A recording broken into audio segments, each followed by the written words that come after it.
Good evening. I hope everyone is fine on this fine Sunday evening. My name is Diava Harnett. I am with Vote the Power, and we welcome you to our candidate forum for District 3.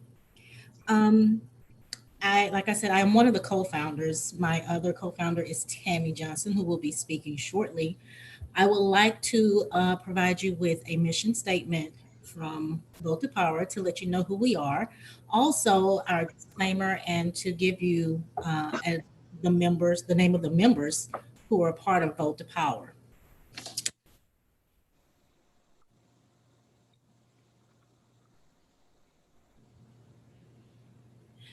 Vote the Power is an initiative to attract people of color to become registered voters, to promote greater awareness of the registration and voting process, to empower decisions at each level of government, and to hold elected officials accountable. Our disclaimer: Vote the Power movement is not in direct involvement with any specific community, organization, interest group, church, school, union, political party, or local political organization. However, we do reserve the right to partner with other individuals, groups, or leaderships and all other entities that are aligned with our goals and commitment, which will allow us to best meet the needs of those in our community.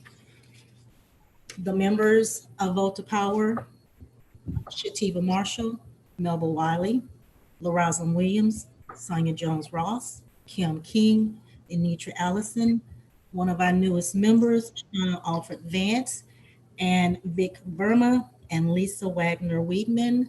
We would also like to give a special thank you to Vic Verma and Lisa Wagner Weedman for assisting us in putting this forum together. We do appreciate and thank the ladies and the gentlemen that are a part of Vote the Power. Without them, nothing we do would be possible.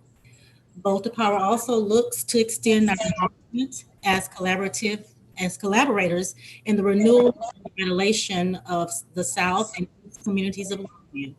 As one of our members, Lisa Weedman, South and East Longview are deserving of the same resources and prosperity as every other area of the city. Thank you. Diava. Hi, my name is Tammy Johnson Porter. I am a co-founder along with Diava Hornich of Vote the Power. We are a grassroots organization, as she explained, and we are just so happy to be here, and we're happy to get the word out about voting. I would like to, and I have the pleasure to introduce our moderator for tonight. Our moderator is Laconia Dudley Dunn. She is from Longview, Texas, but she currently resides in Dallas. Our moderator tonight is an author, minister, a motivational speaker, a wellness coach, community activist. She's a wife, and she's a Gigi. And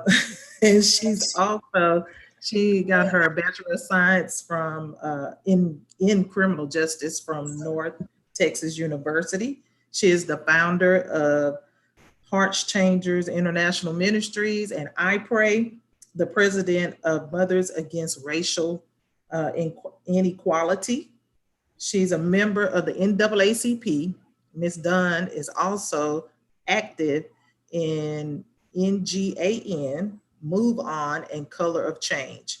She is passionate about local activists and about voter registration and get out the vote efforts. Ms. Dunn, thank you for your service to Longview. We are pleased to welcome you this evening as the moderator of Vote the Power Candidate Forum.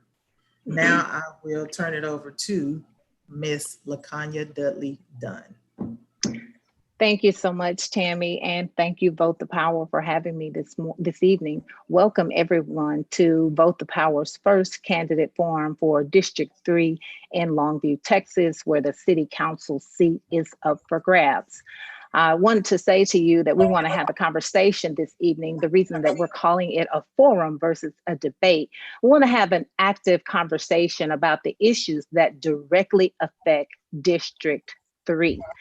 A forum in the sense that each candidate is going to have the opportunity to answer a set of questions that we put out this evening. It's important that you know that there are 3 people that are running for the seat in District 3. Vote the Power extended an invitation to all 3 candidates, of which 2 answered in the affirmative, and they are here with us this evening to have this conversation for the issues that are pertinent to District 3. We will allow between 1 and 1.5 minutes for each candidate to answer the question. After the first candidate answers the question will go on to the second candidate, at which they'll have the time as well to answer that question in its entirety. Once both candidates have answered the question, we will move on to the next question. Mr. Wade, because he is the incumbent this evening, is going to have the opportunity to answer the first question. The second round of questions will be up for grabs. So whichever one of you out there feels comfortable or would like to answer the question first, please feel free. We're going to go ahead with our introductions this evening, and we're going to give both candidates the opportunity to both candidates the opportunity to introduce themselves, and we will once again start with the incumbent, Mr. Ray Wade. Go ahead, sir. Hi, good evening, everyone. It's a pleasure to be here tonight to join everyone on, I believe, Facebook Live we are. Thank you to Vote the Power for organizing this Zoom forum. My name is Ray Wade. I'm the current city council member for District 3, which is South Longview. I was born and raised in Longview, Texas, a 1986 graduate of Longview High School. After high school, I attended undergrad at St. Martin's University in Lacey, Washington, grad school at Oregon State University in Corvallis, Oregon. After which I studied in Japan for a couple of years, moved to New York City, worked as a Japanese interpreter for 10 years. And in 2004, I became a parent of 5 lovely kids and moved back to Longview, Texas to raise them.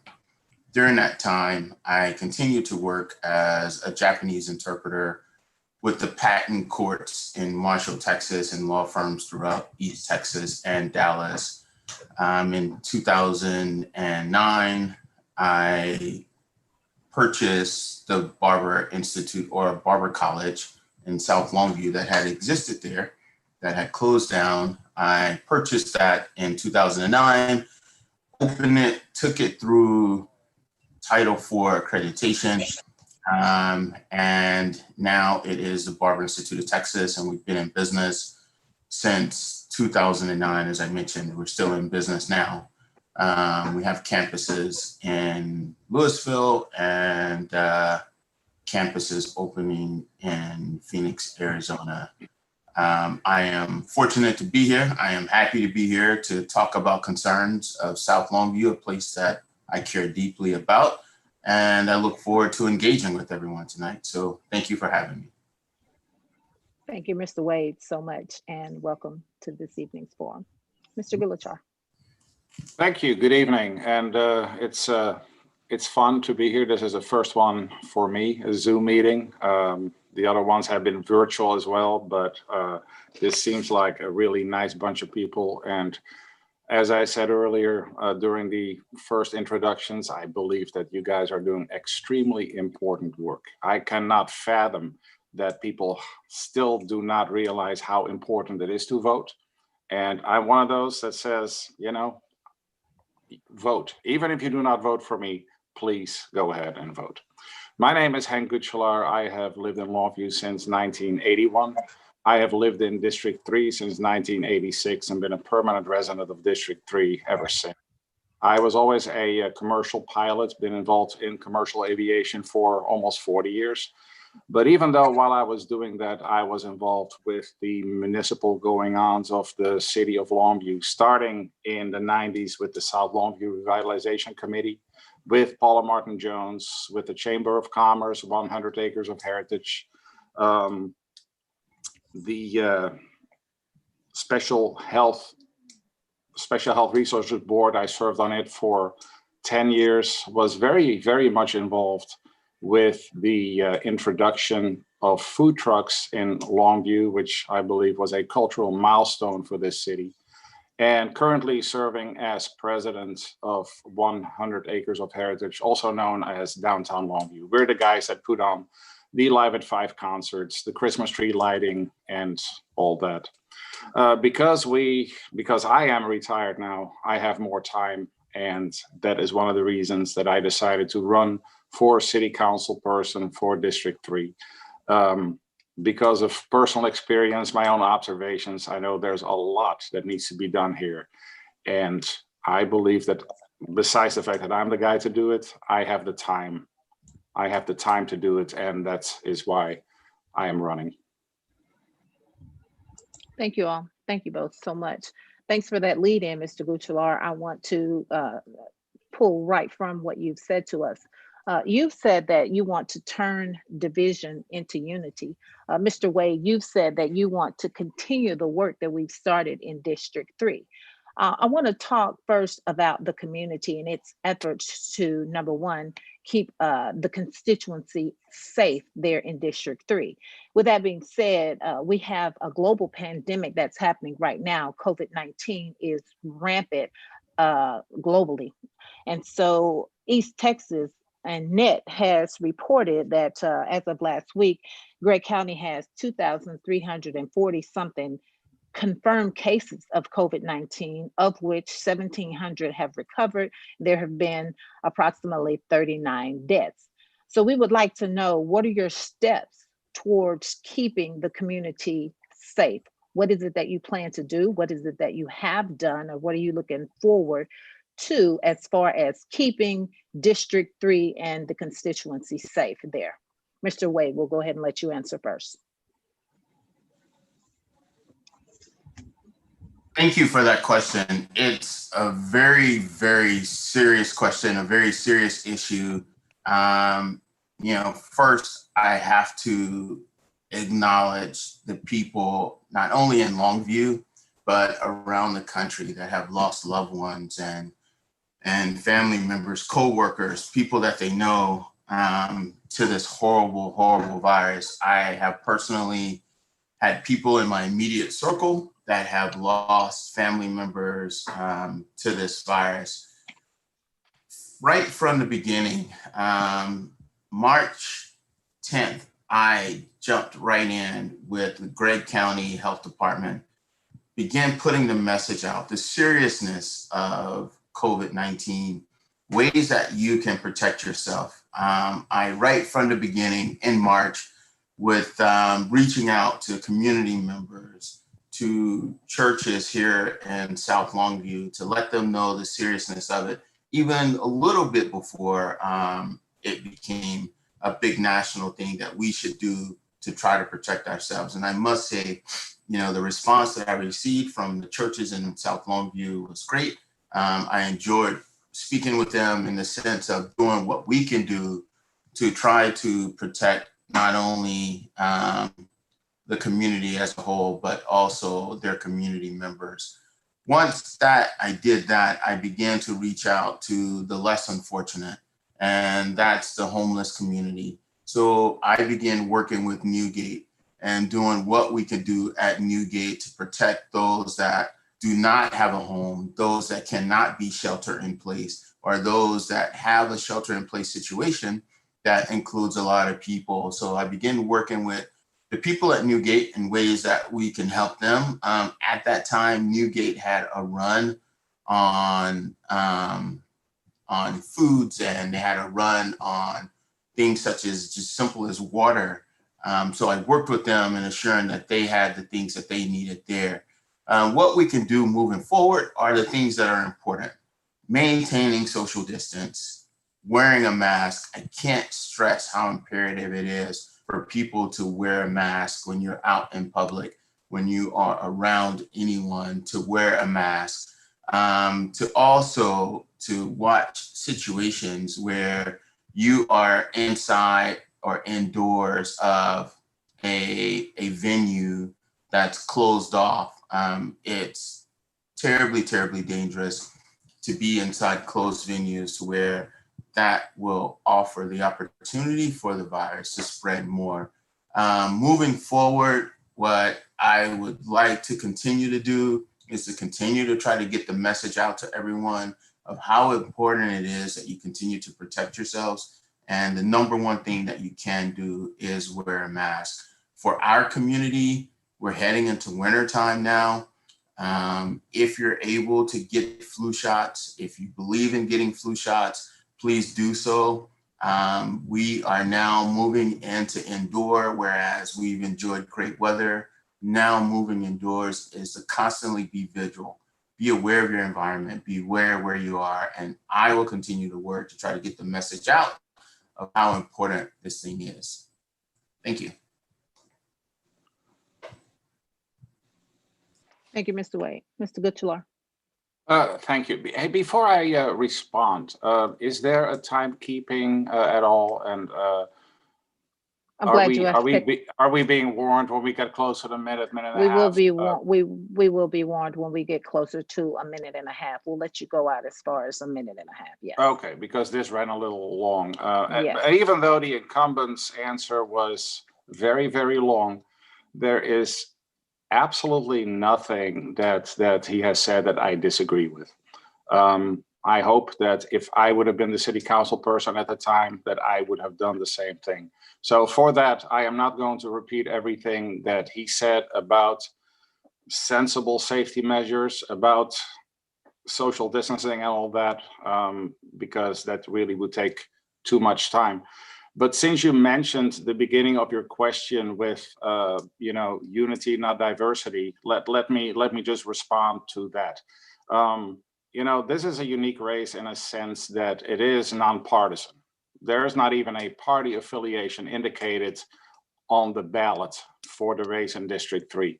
And that is good, because when I said unity, I believe that most people have an 80% area of common ground that they believe in. And when it comes to representing the people, you're talking about a real grassroots version, a real honest version of that. Turning it political is a bad idea. Like the incumbent said, what needs to be done with the masks should never be politicized. It should be based on what doctors say, what science say, and what they recommend. And since we then are considered leaders of the community, people will look at us as examples, and then we need to lead by example. Thank you. Thank you so much. Good answer for that question. The next question is, we're going to dig a little bit deeper into what's happening there in the communities, or what should be happening there in the communities. We do want you guys to be mindful of your time between a minute and a minute and a half.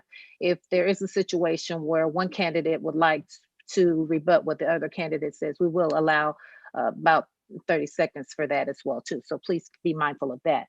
We want to talk about Black Lives Matter and what that means to each one of you specifically. I want to point out that there was a situation in Longview with Juneteenth, where Juneteenth was on the calendar as far as the celebration was going to take place, and then it was off the calendar, and then Councilman Wade decided that he wanted to go ahead and push forth with the Juneteenth celebration.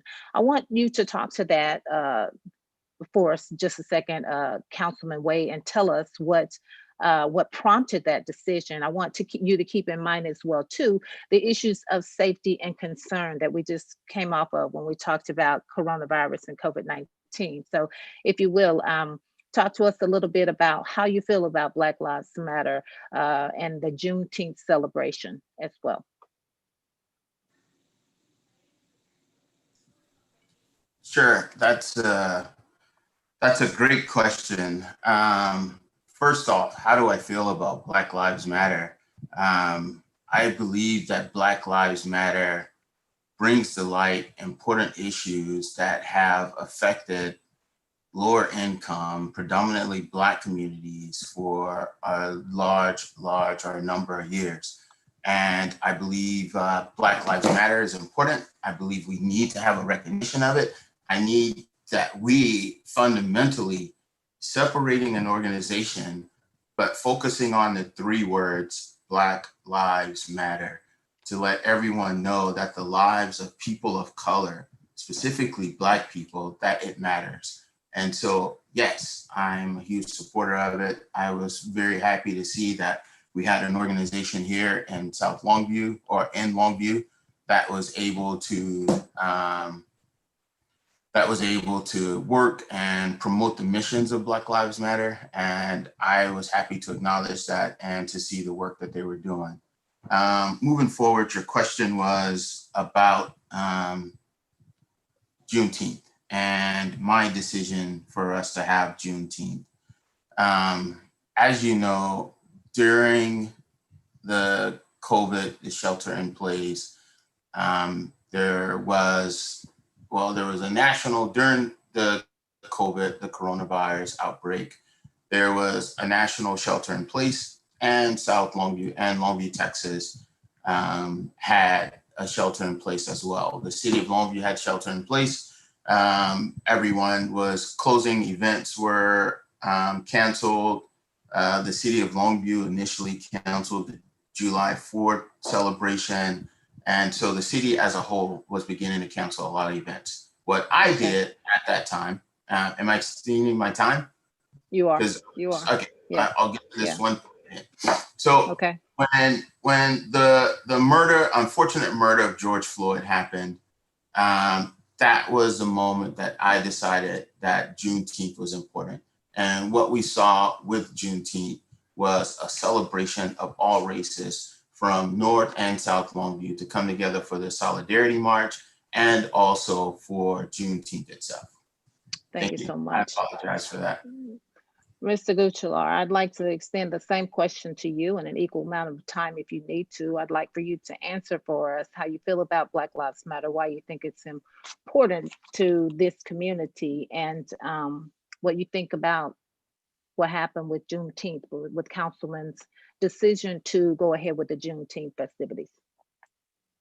Let me start with the second part first. And I think that it might have been a little bit controversial. I don't know why the incumbent made that decision. I do see the cultural significance of it, and canceling something like that. Do you support or not support the councilman's decision?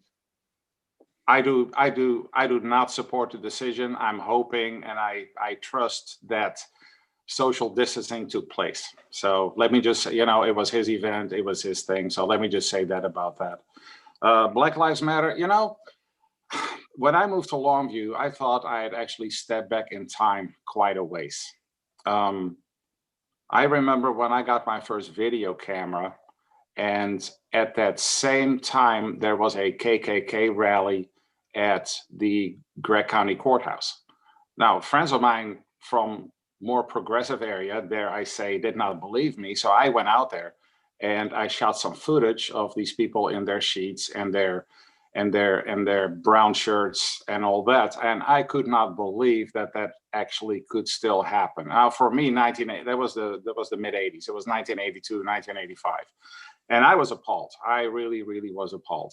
And where I came from originally, we really did not have that kind of division. And after that, I began to realize that racism is alive and well, which is, when I became involved, the main reason that I became a lifetime member of the NAACP.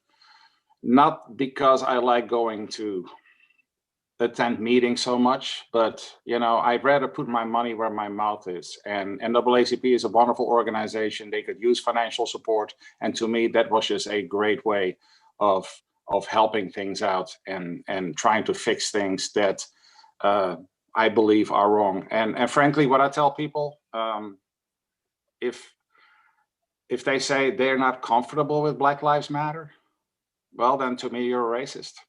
And a friend of mine said it very well when they suddenly come up with Blue Lives Matter and All Lives Matter. Oh, sure it does. But my friend Jonna Anderson said it best. when there's a house on fire at the end of the street and the fire trucks go by, you do not stand in your front yard with a sign that says, "My house matters too." It just doesn't work that way. Black lives matter, and they really do. Thank you. Thank you, Mr. Guichelarr. Mr. Wade, would you like the opportunity? Mr. Guichelarr said that he did not agree with your decision for Juneteenth. Would you like the opportunity to rebut that? If not, we'll move on to the next question. Look, we can move on to the next question, but Mr. Guichelarr, I don't know how many Juneteenth he's celebrated in South Longview. And so he doesn't, I feel like personally, doesn't know the significance of that for our community. And to answer the questions of what it was to keep people safe, never has Juneteenth utilized the entire park. We utilized the entire park from MLK all the way down to Beaumont. The park was closed off. People were outside. There was no congestion. Basically, people operated in their same pockets. As a matter of fact, both the power was there for Juneteenth, and they enjoyed the Juneteenth, and they were able to promote their initiative of getting people registered. So it was a great event. The NAACP was there. Black Lives Matter was there. So it was a great event, and I'm glad we had it. The parade was indoors. People were in their cars, which is now the norm for celebrations, is being inside their cars. Yes. Thank you. Mr. Guichelarr, would you like to respond? Hank, would you like to respond? Would you like to respond? No, I do not, except call me Hank, please. Please Okay. Call me Hank. All righty. Thank you. So the next question is going to be regarding the Confederate statue issue that you had in Longview there most recently. We have two successful initiatives that are close to Longview, one being in Tyler with the school name change initiative, and one being east of you guys in Shreveport in Caddo Parish, where they were able to get the Confederate statue moved. From your perspective, from each one of you, and Hank, we'll let you go first this time, why was Longview unsuccessful? What do you think was the leading reason why Longview was unsuccessful? We could see someone to the east that was very successful in having changes made, and one to the west that was successful, and one to the east that was successful in having similar changes made. What was Longview's problem? Well, it is a problem, and that's the right word to use. I believe that, while Black Lives Matter has gained momentum that I believe is more significant now than it has been in the past years, we're still falling short because apparently a lot of people do not believe that Black lives do matter. And when you talk to these folks that believe that this thing needs to stay there to preserve history, and you ask them, well, exactly what history is that then? I understand the fact that their great-grandfather died in a battle somewhere, and it really sucks if your great-grandfather was fighting for the wrong guy. And I understand that hurts. But again, just like I wrote in that article, that should be commemoration. That should not be honor. And I believe that moving that to a plaza, to a Civil War memorial, where everything can be part of something like that, is the way to resolve that. And that's again what I meant with unity, because some of those people that have written these what appear to be very hateful letters to the editor in the Longview newspaper, when I've spoken to several of them, they're all in agreement. So if we can all come together and move this somewhere to where really all aspects and 100% of the history can be considered, yeah, we would be for that. So I think, go ahead. No, go ahead, finish, I'm sorry.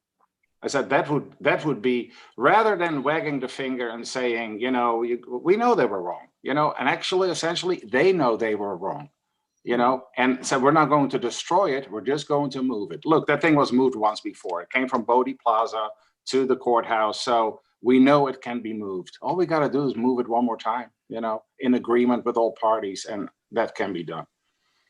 And what Hank is alluding to, if you're watching this evening, as he just said, though, it was moved before, but Caddo Parish in Shreveport had a very successful, after protests and many initiatives to have the statute moved from the courthouse's north corner, they were able to get a vote to say that they were going to move it to, I believe, what was DeSoto Parish. And so one of the resolutions to this type of issue is to actually move the statute. But we do know that Longview was not successful in having that done. And we'll hear from Councilman Wade now about his position regarding the Confederate statute. I believe, as I've stated before, that taxpayer dollars, city property, county property should not be used for something such as divisive as a Confederate monument. I believe it should be removed. I don't believe it should be on county property. And it just so happens to be inside of District 3. And so I'm a huge supporter of that being moved. I believe in the power of the people. I believe I sit in the chair that I sit in because of the people. And I believe if the power of the people will continue to do what they've done before, what they've done initially to gain recognition to this, we will see the results that Tyler has seen. We will see the results that other places have seen. I will not extend this unless there's other questions on it, but the ability for people, and I can't stress this enough, for people to come together, everyone to come together within this community with one mind, with one movement, with one thought, with one action. It's amazing what can get done. And that's why I run for city council. That's why I'm in this seat, because that's what I want to be a part of. Thank you. So with that being said, Councilman Wade, what type of commitments will each one of you make to your constituency, being that the statute is a part of District 3? What type of commitments are you going to make moving forward in this effort, if any? You want me to Either answer? one of you can answer. Either one of you can answer. But for it to actually be moved, it's a county issue, correct? So Okay. Us as a city council member will actually not have a vote as to where it could be moved. But what is important is to get out and vote. What is important is to elect officials that feel the way you feel. That's the power of the vote. That's the power of the people. That's what I've stated from the beginning. That one message, that people coming together, promoting that, change will happen. I believe in that, and change can happen from that.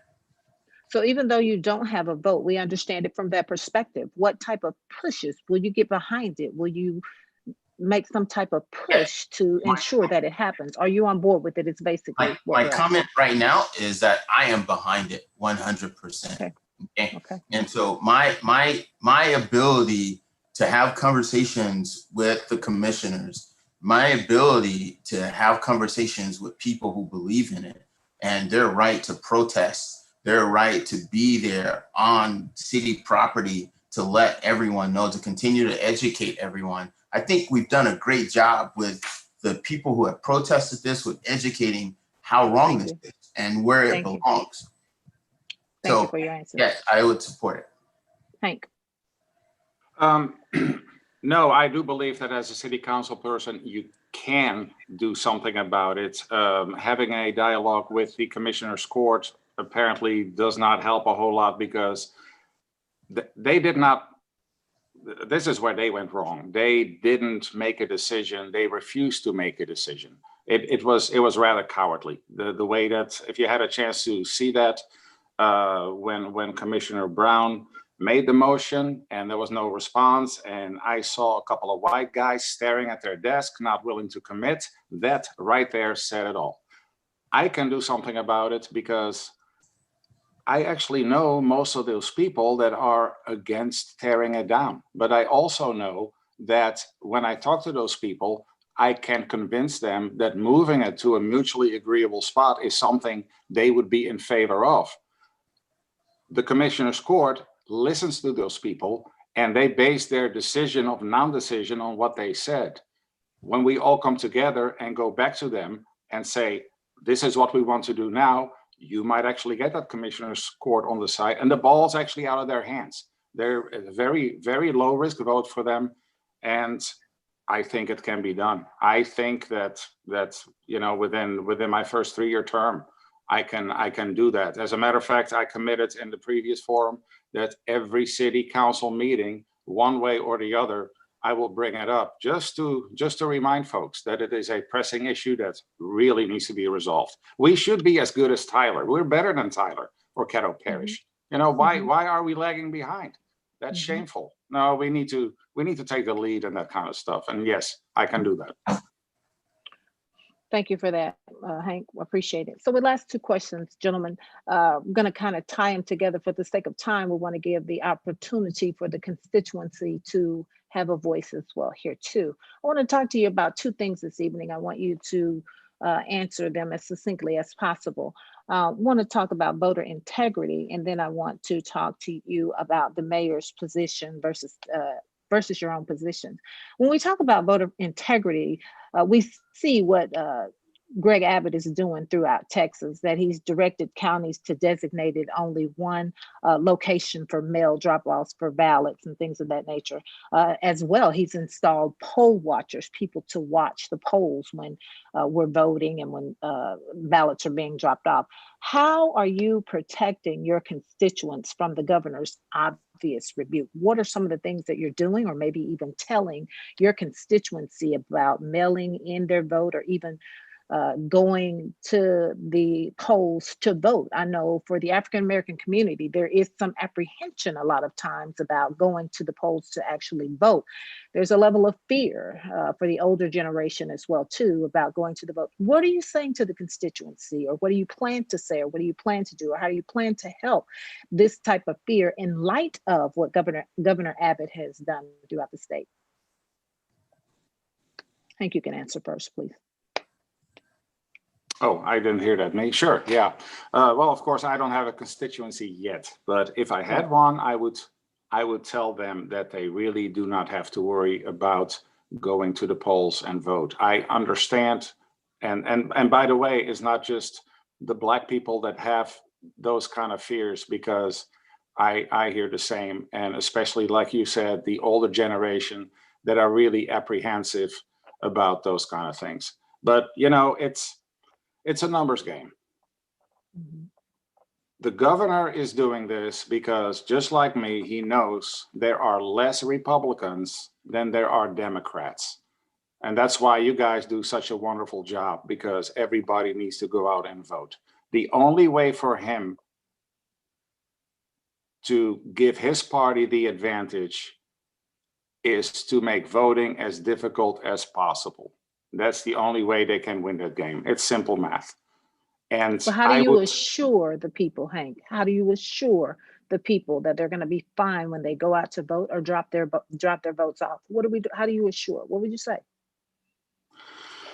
Well, I would say that they don't have anything to worry about, and I will go with them, because despite all the talk, we have seen an early voting has started in many states already.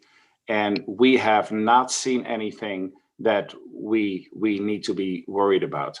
As a matter of fact, I read a thing on NPR yesterday about that ridiculous group that had planned to kidnap and execute the governor of Michigan. Mm-hmm. Even other militia groups said, look, these guys are absolutely nuts. We would not do that. We believe that we have this Second Amendment right to do what we're doing, but don't be afraid of us, because it's just something we believe in. And based on what you see now with the early voting, there is no violence. And that's what I would tell them. So you would tell them there is no violence, and you would also like to do some type of counter initiative. Maybe you would go with them, or maybe you would send someone else with them. Thank you for that. I appreciate it. Ray, what about you?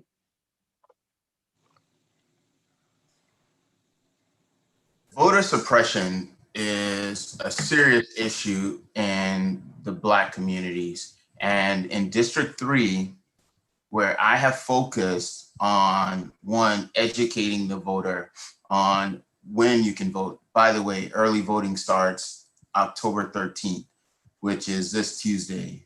And I've educated our community, District 3, where to vote. I've educated them on how you can vote. I've communicated with some of our senior citizens who have already received their mail-in ballots, and my name is on that ballot, the number 3 spot. I've reached out to them. I've educated them on how you vote, where you check, what you check. I've answered on social media concerns as to how do I vote, and the voting plan, which is what it's called. You know, you having a plan to vote. So if your plan is to mail in ballots, then the right way to get that vote and mailed in perfectly. If you're going to the polls, where you're going to the polls. So within District 3, that's been my major focus, to make sure that I educate the people that have reached out to me, that are my constituents, that do care about their vote and their vote being heard. What's happened nationally is a travesty. And that's why that vote not only matters locally, but it also matters nationally as well. So you believe educating and having a plan would help with some of the apprehension that voters are having going towards the votes? That we're hearing you say. The key word is, unfortunately, this voting season, you have to have a plan. You have to have a plan. You have to have a schedule. You have to have, you can't let it just run off and go, well, I'll wait till November 3rd to go vote. Thank you. The plan is to vote early and to make a day of it. Know that you're going to have to get there and vote, and to do it early. Thank you. Thank you. The second part of that question is, so 80% of the Black vote came from districts 2 and 3 combined for the mayoral race. How do you account for such large numbers, and what is your position relative to the mayors? Basically, is he being held to task on community needs and their initiatives?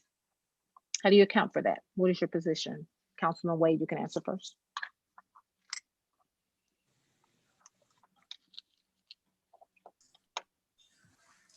I believe the mayor has done a great job in a tough situation.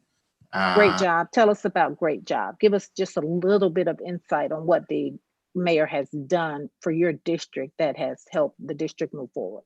Sure. So going into my seat on the city council for District 3 this year, which was in 2017, was right in the midst of one of the largest bond elections that has happened in the city of Longview.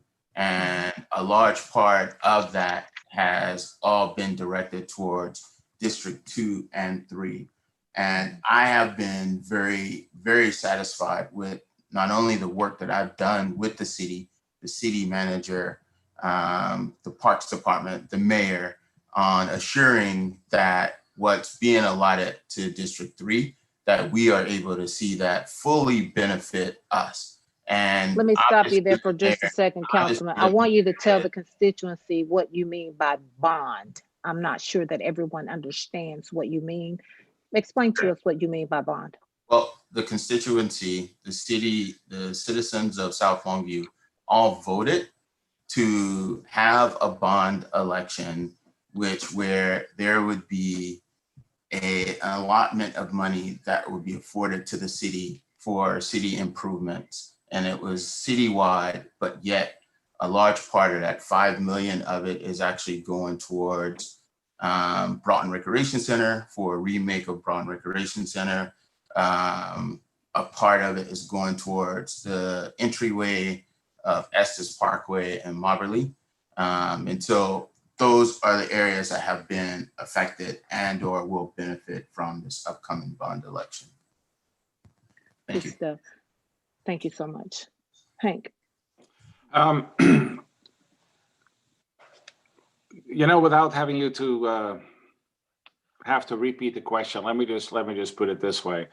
I know for a fact that there are at least 2 city council people on the current city council who would rather not spend 1 red cent in South Longview, and especially District 3. And the incumbent is correct that the bond election, where the people voted for a lot of these improvements, hopefully will take place. But just like myself, he cannot take any credit for that, because that is something that has been in the works for a very long time. Now, having said that, I believe that sprucing up Broughton and places like that, it's probably not the worst idea, but a lot of the money is going to be spent on enhancing Marberly Avenue, turning it into a low density thoroughfare that will connect to Cotton Street, where you make a left, because everybody needs to be brought from the interstate in a very narrow corridor to where they want the people to go. Well, it doesn't hurt District 3, but it really doesn't help District 3. And here's another thing, and this is what we have seen with bond elections in the past. And if you would like to go back, I wrote a newspaper article about that, which is called Buyer's Remorse. There isn't anything in all of these bonds that are really a bad idea, but you're going to have a very hard time convincing me that it really will benefit District 3. Now, in 20 years, sure, when Marberly Avenue is going to be this beautiful avenue, this beautiful promenade, and it will take care of some of the blight, and people say, hey, I want to start a business there. But think about it. The improvements are going to start in 3 to 5 years. By the time it's finished, you're talking 10 years from now. By the time you get some investors, nothing that would help anybody, especially if you're lucky and you get elected for 3 terms, you got 9 years. It even falls outside of that. So no. And as far as the mayor, I, as a city council member, I would agree with the mayor and I would disagree with the mayor. But this is what I would not do. I would not have a voting record that is 100% carbon copy of that of the mayor. So you, Hank, have said that, and then we're going to open it up here in just a second, but you have said that for 40 years, for 35 to 40 years, promises have been made and nothing has really been done in District 3. And so you've said that part of the reason that you want to run is to actually get some things done. You're right in that these initiatives that the councilman talked about as far as the entryway were opened up in administrations prior to his. And so how are you different? What is it that you would do different that would help these communities right now? You talked about 3 to 9 years, but most of these constituents don't want to wait that long. What are some right now initiatives, if you can be brief for us, you would do? Okay. Yeah, I can be extremely brief. Because we know that taxes and stuff like that are gonna push these residents out. That's not something that they like. So what can we tell the people?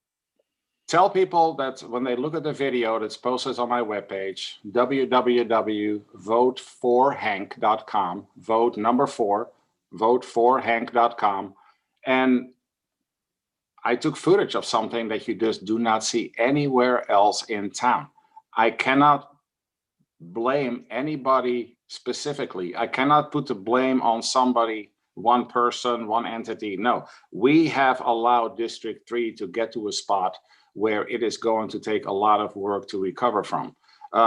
Case in point, Newgate. Newgate does wonderful work, but somebody needs to start a conversation and a dialogue with Newgate. I want them to continue to feed the homeless because that's something that really needs to be done. But there is a reason why you have an ever increasing radius around Newgate of blight and people that go out of business. And the people in my neighborhood who complain that, people ring their doorbells after they had their meal at Newgate, something that really did not happen when the Reverend Janine Laurenac was there. And I believe starting a dialogue with places like that and other places where you have those problems will be a step in the right direction. And all of that can be done without raising taxes. And furthermore, I brought this up the other night as well. Longview needs to be proactive when it comes to resolving issues. Don't give me this nonsense answer of, oh, everything is complaint driven. This is what you want, City of Longview? You want a bunch of complainers telling you when stuff is broke? No, the guy who drives a sanitation truck, who sits there on his perch, sees the same thing that I do when I see broken things, things that should be repaired, things that need attention. For as many city service trucks that I see driving by, and a lot of people are, they live in Longview and they care about Longview too. they can report that kind of stuff, the stop sign at the end of the street, 2 blocks over, been down for 3 months, and it's a stop sign. It's kind of an important sign. Then I turned it in and it's still down, even though our PAR officer has personally turned it in and it still is not fixed. 4 weeks to put up a stop sign? No. Thank you. I think that you've said, and you don't have to answer, but I just want to note what you said. I think that you've said that you'd be available and you would answer the phones, that the phones would not go unanswered when things need to be dealt with. And so thank you for that answer. Councilman Wade will give you the last answer. And we would like for you to be brief if possible, if you want to rebut or answer in finality to what Hank has said. Not at all. Just the fact that I believe Newgate is a great organization, and I believe the people that are there at Newgate, I know them personally.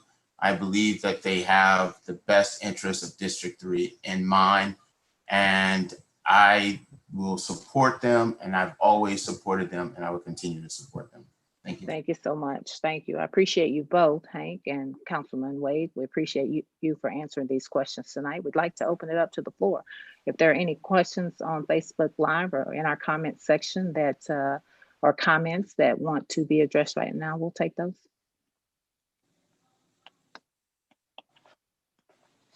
Is that something the moderator does? Because I was not able to log into Facebook or see any comments.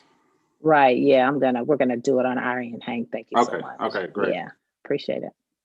So we do have one question, and it is, what can you do to encourage economic development and jobs? If you will be brief for us, either one of you can take that question. It's a question from the comment section.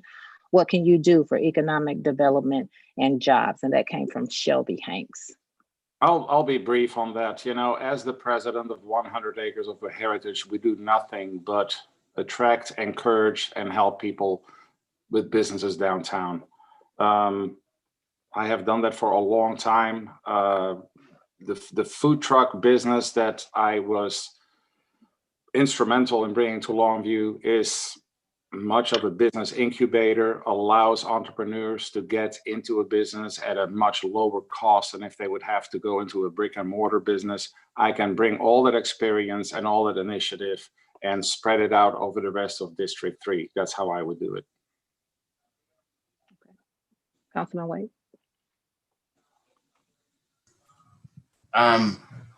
The number one thing I do is what I've always done, being an owner of the Barber Institute of Texas in Longview, our number one thing has been to train this community. That was a business that was a huge staple of this community that closed, that I was able to reopen. And what we do is we train young men and women on how to go out and be a productive member of our society. I've always supported initiatives by LeadCo with bringing businesses into Longview. As a board member, I work to do that. As a personal businessman, I've worked, as a personal businessman with the Barber Institute of Texas, I've done as such, but also with other business people in South Longview, real estate developers, business owners. I've always worked to try to promote their business and make sure that it could grow. Thank you. Thank you for that. Hank, the people want to know, if elected, what's your first order of business? They want to know that. My very first order of business, I think, would be making the city more proactive and get away from this complaint-driven system. That would be one of the very first things. With it, at the same time, I would demonstrate how available I am by answering the phone, by being responsive, and by returning phone calls. The biggest complaint I get, and it doesn't matter who I talk to, is there's a disconnect. We don't know, we called, nothing happened, and that is extremely frustrating. And when that happens, people lose courage. People, nobody cares about me. And it's as simple as that. The basic task of a city council person is to do just that, represent the constituents. Let them know that you're there, be visible. Thank you. Thank you for that. The next question comes again from Shelby Hanks, and they say, comment, we the youth need positive examples that Mr. Wray has shown us. No one has mentioned us. We're talking about youth. Vote the Power is supposed to be about unity, yet no one is including the youth. Councilman Wade, would you like to respond to that? Sure. Thank you for that question. You know, I returned back to Longview in 2004, and I worked specifically with the youth. I started an organization called I-20 Sports, and with I-20 Sports, I worked specifically with working directly with youth in the area of basketball. And we had several teams of boys and girls where I worked. We did camps throughout the city, even worked with adults. So I've had a history of mentoring young men and women. I will continue to do that. I've always done that. I have relationships with young men and women that I've started a long time ago that I've continued to develop over the years. And my business itself is a focus of mentoring the youth and working with them. So they are never forgotten in my mind. I moved back to Longview to become a parent, to make sure that I'm able to contribute to youth going into adulthood. Thank you. Thank you for that. Mr. Guichelarr, Hank, would you like to answer that question as well? Yeah, sure. You know, for years I was involved with something called American Scandinavian Student Exchange, and we placed kids from overseas in American high schools. So yeah, I realized that now to me the youth that can vote is probably more important than the youth that is not 18 yet, but that is tongue in cheek. When you go to areas where there is a high level of involvement of the youth, you usually see that because they're out on the street and they're in the parks. In Longview, when you go to the parks, you see working girls, you see drug dealers, and you see homeless people. You do not see the people whose tax money paid for those parks. There are facilities there that kids would love to use. When we brought food trucks to town, one of the biggest stumbling blocks was they did not want food trucks in the parks. And the argument was, we don't want ugly food trucks in our beautiful parks. And I would say, no, you bring food trucks to the parks so the people that pay for those parks get to go out there, enjoy it for lunch in the weekends. And when these folks go out there, they bring their kids along, they can play ball, they can be out there. And that is one thing that, you know, we have to realize we don't have a Lear Park on this part of town, but I would love to develop something for the kids that would have a Lear Park on our side of town, except it would be called Teague Park and it would be beautiful. Explain to us about the undesirables. I'm guessing that that's what you mentioned when you said drug dealers and that type of people that you're seeing in the park. Explain to us about that and how we can make the parks more people-friendly, kid-friendly, family-friendly. Explain that to us. Well, it is a statistic that when you have more taxpayers out on the street, crime goes down. And by the way, I never said undesirables, but this is how my morning goes. And I'm sure it'll change when I become a city council person. But Baxter, my dog, and I spend about an hour and a half in some of the parks on this side of town. I'm actually on a first name basis on some of these people that deal drugs and sell their body up and down Highway 80, you know, but those are the folks that right now are using those parks, and that needs to change. So I didn't call them undesirables. I was just, you know, describing their job and their unfortunate situation. Okay.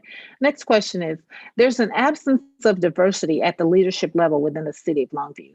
Is there a plan to address this? And this question comes from Ms. Marshall. So is there a plan to address the absence of the leadership level in the city of Longview?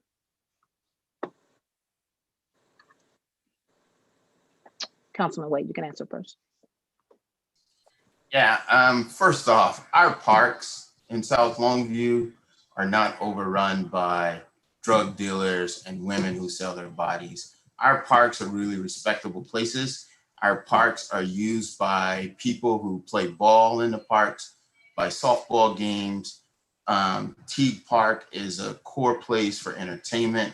Broughton Park, the recreation center, it's all used. So I think my opponent has a warped impression of what goes on with our parks. Yeah, everywhere you do have things that happen, but I stand up and I support our parks and the people that use them and have the ability to use them.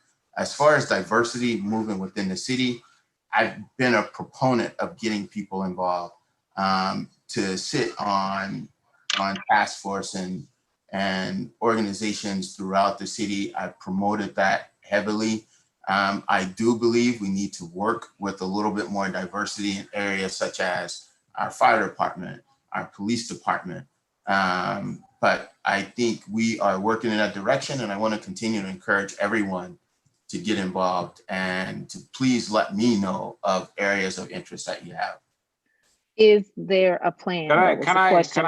You can. I'm going to give you that chance. Briefly. I would like for Ray to answer. Is there a plan? The community member asked, is there a plan in place? So is there a plan in place? Councilman? I'm sorry? Is there a plan in place for diversity and leadership at the city level? That was a constituent. I believe there's always an assertive effort and a plan in place to attract diversity within the city. And we are beginning to see that happen. Yes. Thank you. Go ahead, Hank. Well, to answer that part, if there is a plan in place, I don't know if there is. I did see a notification of the diversity committee, but it was strange. It was announced, I think, the day off or the day after they had their last event. So I don't know why that is. And in response to the councilman, you know, when I go to Teague Park because the Longview Symphonic is playing, he is right. You know, the people are out there enjoying the parks. When I go out there because all the food trucks are out there or there's an event, yes, it is a nice environment. But I would invite him to go with me at 8:30 in the morning and he would change his mind. And if he doesn't believe that, just look at the number of arrests that are being made on the east side of Highway 80 and to the south of there, which proves my point.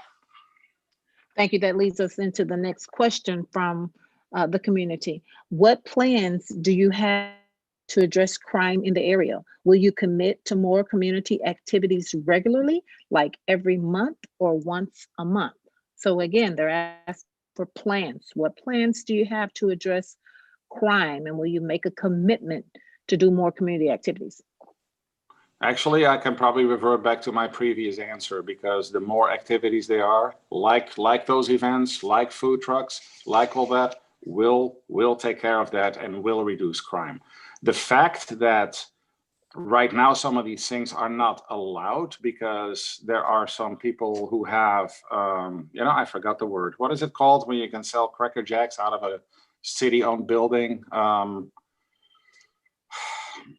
Help me out here. I forgot the word. Anyway, some of these folks who do that have made it a point that they have a monopoly on that, and outside of them, nobody can. That is the reason why the ordinance, the food truck ordinance, did not expand into the parks, because those people wanted their little source of income protected, which was apparently more important than reducing crime. So I would absolutely immediately do something about that.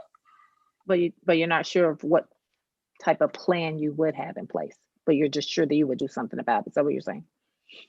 Oh, no. The plan I would have is to change several ordinances so those businesses can operate there, which would attract the taxpayers, which would then reduce crime. Yeah, absolutely. Yeah. Okay.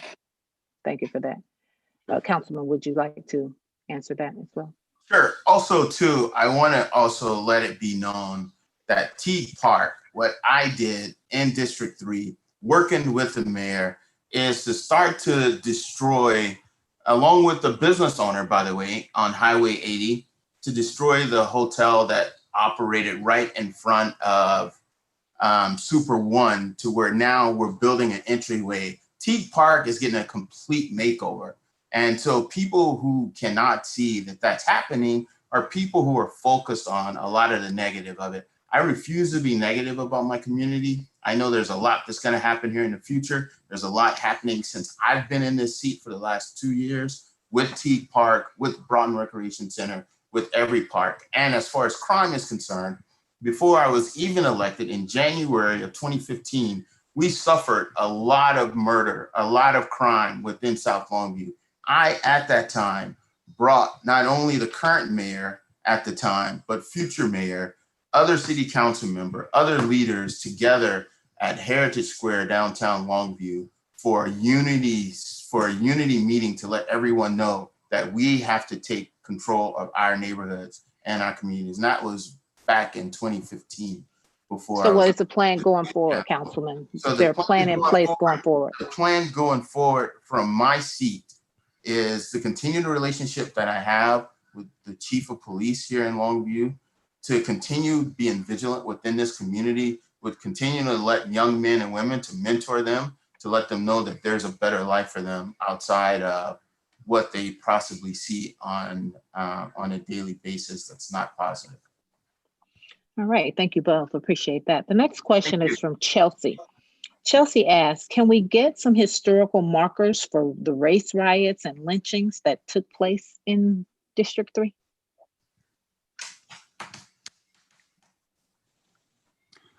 Yes, I think we should, and I think we could, absolutely. You know, we have some historical markers on MLK. I think that absolutely is important. Red Summer, I was aware of that for a lot of years and began to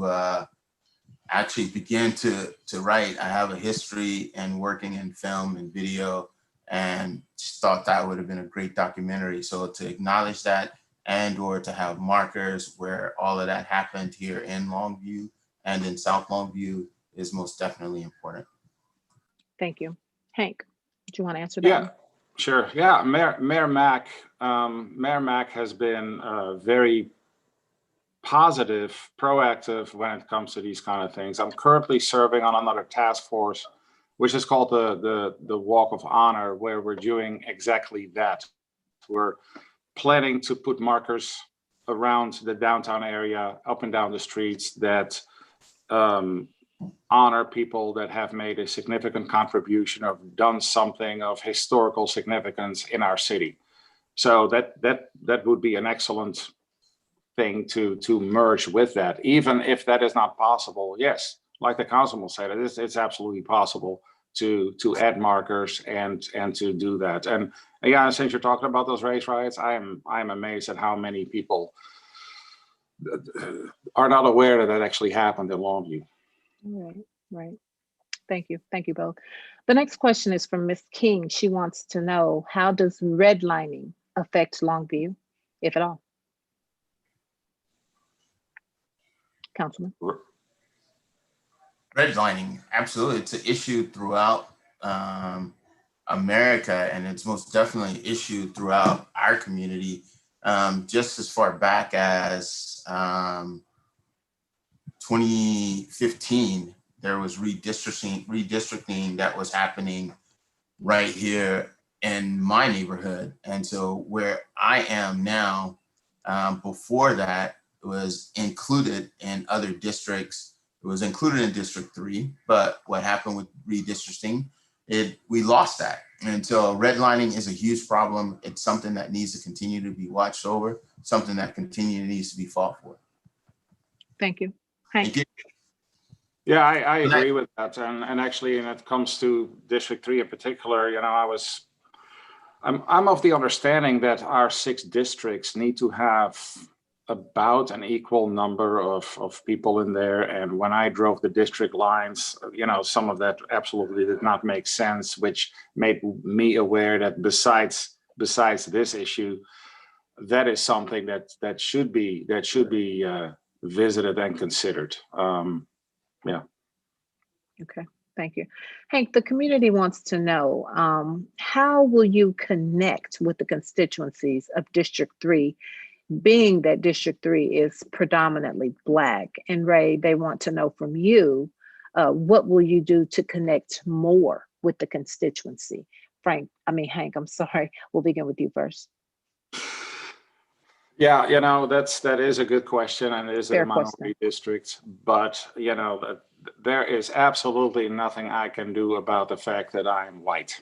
So, there's absolutely, and that goes both ways.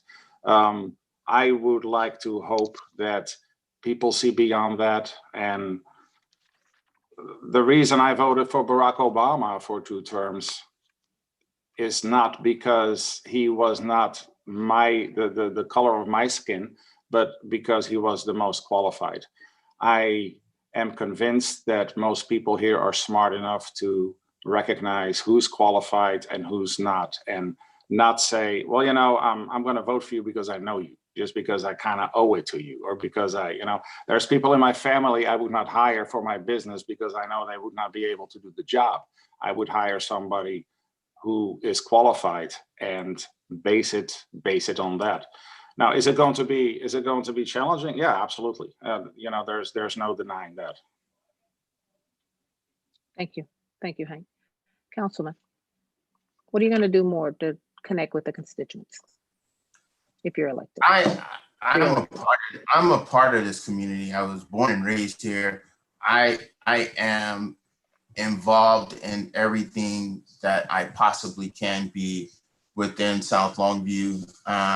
I do know that I am willing to and able to be available for other things that are going on with certain groups where I've reached out to build a better relationship with, but also to acknowledging the diversity of South Longview. South Longview is a very diverse community, and we have a lot of nationalities here, and I've done and worked hard to blend those nationalities and or those different races within this community. So I will continue to be out and be amongst the people that I represent. I will continue to hear their concerns, and I will continue to return all of their phone calls as I've always done. Thank you. The next question, we've kind of answered it in similar questions, but I'll just read it to you and we can pull from it what maybe some of the areas we've not answered. What plan do you two have to bring more positive and community-oriented activities to this area regularly? With the pandemic in place, what innovative ways can you connect with the community for them to voice their concerns other than a city council meeting? They likely won't come there to express their concerns. So what other ways can we get them involved? Maybe a monthly social media forum with the community? What ideas do either of you have? Well, to answer that first part, with 100 acres of heritage, we are already doing that. We're putting on a series of live music events in the spring and in the fall that run for 10 weeks. And guess what? It's free. And it is really a very nice community event. Then we have the Christmas lighting there, and we have we're planning on adding more similar events right there at Heritage Plaza and the downtown area as well. We've had some where we had block parties and have Tyler Street for several events. So I would continue to do that. And I agree, it's a wonderful way to bring a community together. And that is why I have been involved with that over the last, several years, 5, 6 years. How will you reach District 3 specifically, Hank, with what you've just mentioned, even though it's in Heritage Plaza, those things are happening. Really an excellent How are we going to question. reach out? Yeah, that's an excellent question. That's something I've always wondered about. In today's, even somebody's grandmother has email now. I mean, what is better than having your city council person send a newsletter, every other week or so, and bringing them up to speed of what's going on. And it is a great and fairly simple way to connect to the community. After you, of course, get all the contact information, it is just a wonderful and very inexpensive way to stay in touch and keep them abreast of what's going on. Because you're right, even if they want to come to the city council meeting, there's only so much space there, especially if they want to speak and want to do something. And then through a medium like that, what is on your mind? Send me an email, send me a question. Just not everybody likes to talk on the phone, and they might become a little bit intimidated, but shoot me a text. I'm gonna press a little bit harder in on this one, Hank, events that are happening in the You're- community, you're or for the kinda- community in Heritage Plaza and downtown area. The Black community does not, going in and out. Yeah, you were going in and out a bit, but if I understand you saying that the Black community is not as involved at the events that we throw at Heritage Plaza? Right, and they're thinking that there needs to be more of an effort or more of a push to make it inclusive of the Black people, or more specifically, entirely District 3. Any That's a plans? good question. Yeah, that's a good question, and I really had not noticed that. But it is an event that is announced citywide. It's something that everybody is welcome to attend. It's easy to attend because it is free. And maybe we need to kind of, you know what? I would probably ask some of the people in the Black community of District 3 specifically, how we miss them. I mean, they can answer that question. I probably can't, and I would say, why haven't you, and build on that. Let's see what they have to say. Why haven't you shown up? Why didn't you know about it? Did we do something that did not reach you? And yeah, that would be something good to learn. So if you're out there listening, Hank has challenged the community in District 3 to give any information of why is it that you're not participating? Why is it that you may not have been reached and things of that nature? How is it that you can better be included in the things that he already has going on? Councilman Wade, I'm going to go ahead and give you the opportunity to answer this question. I believe there's always more that I can do as a council member to keep the community engaged and or informed. And I look forward to incorporating a little bit more social media. But as far as being out in the community, I'm constantly there. I feel as I'm accessible. I know my community well because I grew up with my community. Even Nugget Hill areas of that area, I know the members there. I know the members on Melton and Knoll. I lived on Young Street as a kid. So I will continue to do what I've always done, is to be out in the community and continue to engage with the people that I know and love. Thank you for that. Looks like the community is pressing a little bit harder on this issue, and they're not particularly letting it go. So the next question, it comes from Rosalind Cantu, and she wants to know, what plans do you two have, either of you can answer, to bring more activities to our youth on the south side of town for Black and Brown, other than, again, Hank, Heritage Square? Are there any other plans in place? What do you have in mind for more activities that are geared towards the youth on the south side of town? Frankly and honestly, besides expanding what we already are doing, which includes the youth, no, not really. Honest, that we should. And again, that might be a similar situation as with why the Black population does not attend as much. Maybe we should ask, because young people like to be asked. They like to be involved. Yeah, maybe we should ask them. We're missing a major segment when we're missing the youth. And so there are things that we can better do to get them involved, especially. Let me answer that question real quick. I've worked with the youth for a lot of years. With I-20 Sports, I mentored young kids. I've always been involved with them as a council member. I have worked to try to make sure Broughton Recreation Center is accessible. With the new Broughton that's happening with the bond, it's going to be even more accessible. I spoke last week with a member of our community who's building a boxing gym where he's working with youth and training them in boxing. During the pandemic, I assured that Broughton Recreation Center was available for youth, that we had Wi-Fi there, that they were able to get free Wi-Fi. So I have a history of working with our youth, and I'll continue to do so. All right, next question. Thank you both for that. It looks like we have a focus on youth and bringing activities closer to the south side of town. So thank you to the community for asking that question. The next question is, are there plans to have the city cleaning department make our streets and neighborhoods cleaner and free of litter and trash, like cleaning the gutters, etc.? Any plans in place for that, gentlemen? If there are any plans in place beyond what the city is doing right now, I am not aware of that. But again, because I am not part of the council yet, and I just, do not know. What I do know, however, is, for instance, at some of the parks, trash receptacles have been taken out because the money is not there to maintain them, to empty them. So now what we see there is an increase in trash, because apparently people still drop the trash even though the can is no longer there. And why that has happened, I don't know. But it does bring up another thing. And I don't want to go all the way back to the bond election, but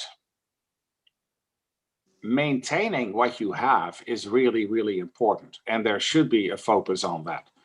There is nothing in the bond election that includes maintaining all these new things they're going to build and add. It just is not there. And if we're worried now already about some of the trash on the streets, then we probably have a lot more to worry about when those things happen. So that really is something that needs to be addressed. So I gave you something to think about, Hank. If you're elected, the streets and keeping the areas in District 3 clean. Councilman Wade, would you like to? And you have a just really quick, you have a really good point. And I think that's why sometimes we lose focus of priorities here, because bond election, yeah, great. Beautification, yeah, great. But the number of streets without curbs and without drainage here, are not going to, people will literally street those areas that, and it's almost painful to watch, because these folks really care about their neighborhood. They have homeowners pride, and you see them show up at city council election still talking about those curbs that they really would like and that drainage that they really would like. And that is really something that should have priority, period. Good stuff. Good stuff. Councilman Wade, would you like to weigh in on that? Sure. As a council member and the seat that I've been in for the past 2 years, what's been important to me has been the beautification of South Longview. And what I've done in that process is I've created a task force, and that task force consists of concerned citizens. It consists of businessmen. It consists of developers. And what we've done is we've identified areas in South Longview that need that attention. And what we will do is we will continue to beautify that. So the areas that are blighted, that's what we'll be out doing. And this is outside of the city's responsibility. But what we will do is bring it to certain city departments to assure that those are handled. I want to thank you guys for tonight, by the way. It's been a great meeting. Yes, it has. Thank you. And in closing up, I want to give each of you at least a minute to answer. Hank, we'll start with you first. Why should you be elected? Why should we elect? Well, because I have the time to take care of what a city council person needs to take care of. And that may sound like just something to say, but it is a fact that most city council people in Longview right now also have jobs, have other responsibilities. And that makes sense. You got to pay your bills, and that is perfectly okay.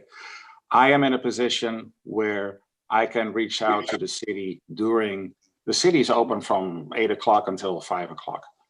And I can actually go in there. I'm on a first name basis with most department heads because of my experience. So I have a lot of time to dedicate. I also believe that, again, if you go to voteforhank.com, my whole bio is there. Everything that I've done worked with the city, involved with the city, all the various task forces, throw on top of that the immense amount of time that I have available to serve the constituents. That is why you should vote for me. Thank you so much. We appreciate you. And finally, Councilman Wade, why should we re-elect you? Sure. Thank you for that. First off, in closing, I want to thank Vote the Power for organizing this forum, this online forum. Ms. Harnage, Mrs. Porter, and Ms. Bates, and then yourself as well. Re-electing me are why you should vote for me come November 3rd, which I hope you get out and vote early starting October 13th, is because there's a lot of work that I've started in Longview and District 3 that we need to continue to see done. There's things that we've done with improving the roads, working to improve housing, better housing in District 3.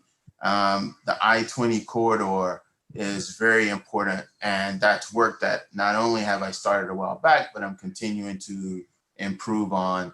So with all those things stated, my love and desire for a community where I was born and raised will never stop. And it's been exemplified in everything I've done as a businessman, as a council member, and also as a private citizen. And I will always do those things. I will always care about Longview. I'll always care about South Longview.